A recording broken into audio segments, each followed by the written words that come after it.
സന്തോഷത്തിൽ സന്തോഷിക്കുന്നവരാണോ എന്ന് പരിശോധിക്കണം. നമ്മൾ എപ്പോഴും സന്തോഷത്തിൽ സന്തോഷിക്കുന്നവർ ആയിരിക്കണം, സുഖത്തിൽ സന്തോഷിക്കുന്നവർ ആയിരിക്കണം.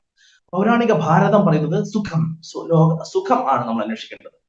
സുഖത്തിൽ സന്തോഷം കണ്ടെത്തുന്നവർ ആയിരിക്കണം. സുഖത്തിൽ സന്തോഷം കണ്ടെത്തുന്നവന്റെ മൈൻഡ് പണം നേടും. നമ്മൾ മൈൻഡാണ്, ബ്രെയിൻ ആണ് ബ്രെയിൻ. അപ്പം ഇതൊക്കെ നിങ്ങൾ ഓരോ വാക്കുകൾ നിങ്ങൾ ശ്രദ്ധിക്കണം കേട്ടോ. ഇത് ഇപ്പൊ ഈ പറയുന്ന പോയിന്റ് വളരെ പ്രധാനപ്പെട്ടതാണ്.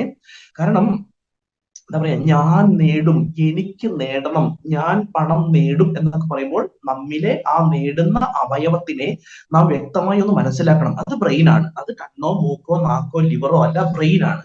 അപ്പൊ ബ്രെയിൻ നമുക്കായി അത് നേടണമെങ്കിൽ, ആ പണം നേടുന്ന ദിശയിലേക്ക് നാം അറിയാതെ നമ്മുടെ ബ്രെയിൻ നമ്മെ നയിക്കണമെങ്കിൽ നാം സുഖം തേടുന്ന, സന്തോഷം തേടുന്ന വ്യക്തിയായിരിക്കണം.